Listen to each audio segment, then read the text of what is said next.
Om Swastiastu. Om Awigenam Astu Nama Sidam. Om Anubadrah Kertoyantu Wiswatah. Semoga pikiran baik selalu datang dari segala penjuru. Di kesempatan berbahagia ini, izinkan saya, Imade Gautama, ingin membawakan topik yang saya pilih untuk menyelesaikan tugas akhir semester di mata pelajaran Pendidikan Agama Hindu. Oke, tanpa basa-basi lagi, mari kita lanjut ke videonya.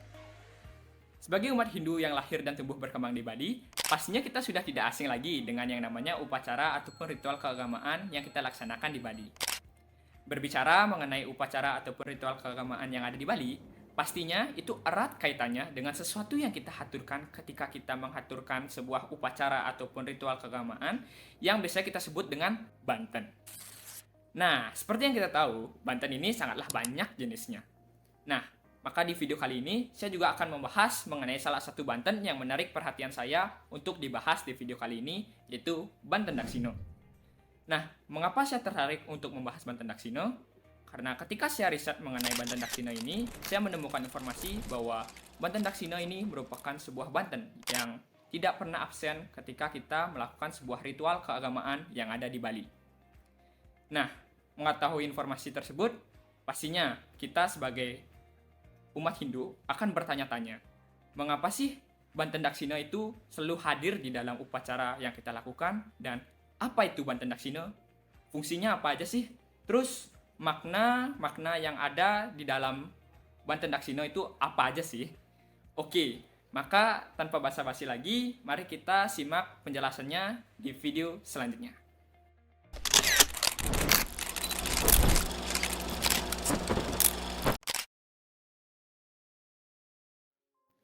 Dalam bahasa Sanskerta, kata Daksina memiliki beberapa arti, antara lain tangan kanan, selatan, pemberian, dan upah upacara.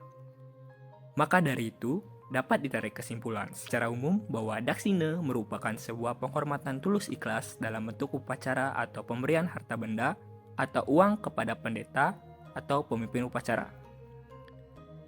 Daksina juga merupakan sesajen yang dibuat untuk tujuan kesaksian spiritual. Daksina juga disebut sebagai lambang yang guru atau dewa siwa sehingga digunakan sebagai saksi dewata. Penggunaan Banten Daksina di Bali sangatlah penting, dikarenakan jika sebuah upacara dilaksanakan tanpa Daksina, maka upacara dianggap bukan milik penyelenggara atau sang yajamana, melainkan milik sang pandita.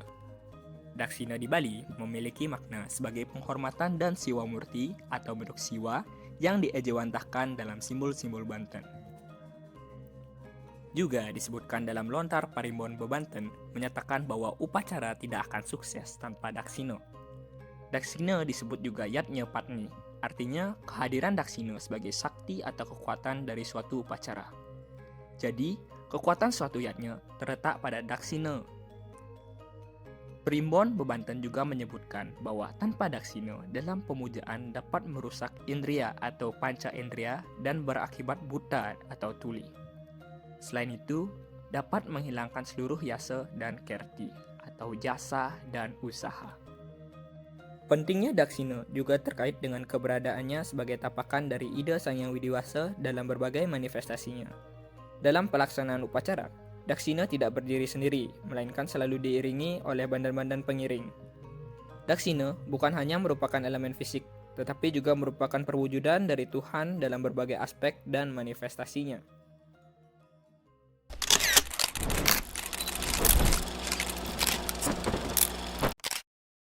Adapun tujuan dan fungsi dari dibuatnya Daksina yaitu sebagai berikut. Yang pertama, sebagai permohonan kehadapan Yang Widiwasa atau Tuhan Yang Maha Esa agar beliau berkenan melimpahkan wara nugrahanya sehingga kita mendapatkan keselamatan. Yang kedua, sebagai persembahan atau tanda terima kasih yang dalam Yatnya Patni disebutkan Daksina selalu menyertai banten-banten yang agak besar dan sebagai perwujudan atau pertapakan. Yang ketiga, dalam lontar Yatnya Prakerti disebutkan bahwa Daksina melambangkan Yang Guru atau Yang Tunggal.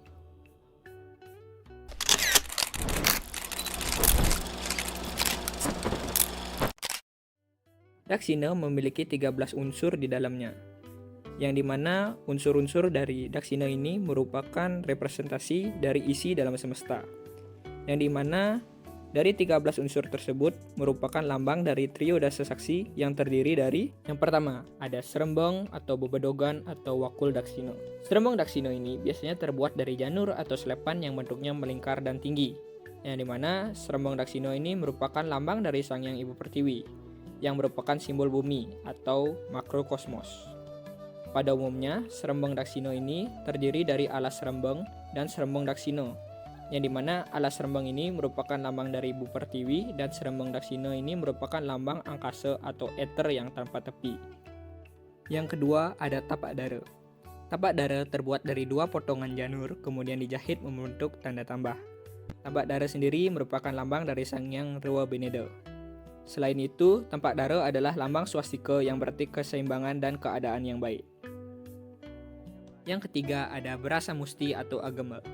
Beras yang dipergunakan hanyalah segenggam. Beras merupakan lambang dari Sang Hyang Bayu dan segenggam merupakan simbol dari kekuatan. Yang keempat ada porosan.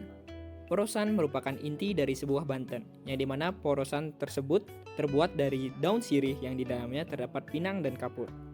Porosan adalah simbol dari Trimurti, yang dimana sirih merupakan simbol dari Dewa Wisnu, pinang merupakan simbol dari Dewa Brahma, dan kapur merupakan simbol dari Dewa Siwa.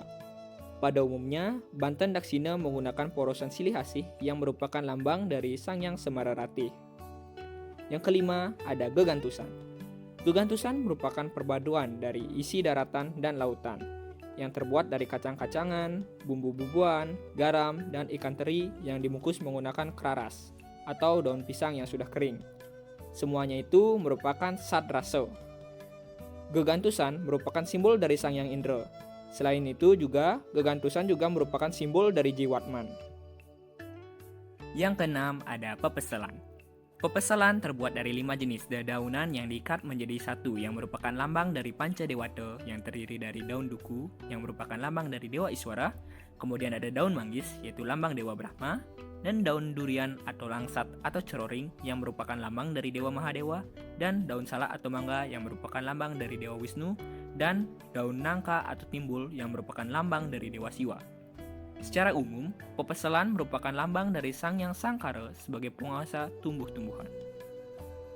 Yang ketujuh ada buah pangi, yang dimana buah pangi atau keluak ini dialasi dengan kojong, yang dimana pangi merupakan simbol dari Sang Hyang Siwa, Baruna atau Boma, dan juga merupakan simbol sarwapala atau buah. Yang kedelapan ada kelapa. Kelapa yang digunakan adalah kelapa yang sudah dikupas kulit dan serabutnya dan disisakan ujungnya. Kelapa merupakan simbol dari Sang Hyang Surya atau matahari yang merupakan cerminan dari Sang Hyang Sada Siwa. Kemudian yang kesembilan ada telur bebek. Telur bebek dibungkus dengan ketupat telur atau ketipat taluh atau dialasi dengan kojong. Telur bebek merupakan simbol dari Sang Hyang Chandra atau bulan yang merupakan cerminan dari Sang Hyang Siwa. Yang ke-10 ada tingkih. Tingkih atau kemiri dialasi dengan kojong, yang dimana tingkih merupakan simbol dari Sang Hyang Trenggana atau bintang yang merupakan cerminan dari Sang Hyang Parama Siwa. Yang ke-11 ada benang tebus putih. Benang tebus putih dililitkan di ujung kelapa yang merupakan simbol dari Sang Hyang Aji Akasa atau awan. Yang ke-12 ada pis bolong atau uang kepeng, yang dimana uang kepeng satu buah merupakan simbol dari windu. Selain itu juga, uang kepeng juga simbol dari sunye atau kosong atau embang. Dan yang terakhir, yang ke-13 ada canang sari atau canang genteng. Canang sari atau canang gendeng ini merupakan simbol dari Asta Aiswarya dan Panca Dewata yang menempati 5 penjuru mata angin, yang mana canang sari ini berisi porosan dalamnya.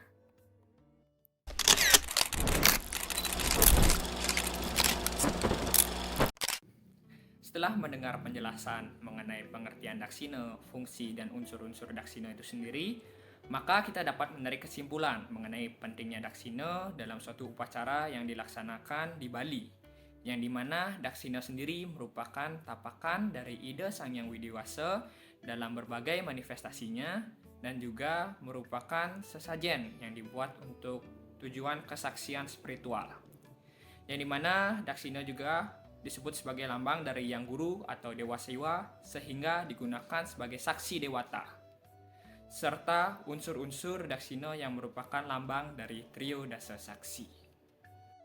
Mungkin sekian penjelasan saya mengenai daksina Di mana jika terdapat kesalahan ataupun kekurangan informasi ataupun kesalahan kata-kata, baik disengaja ataupun tidak disengaja, saya mohon maaf. Akhir kata saya tutup dengan Paramasanti. Om Santi, Santi, Santi, Om.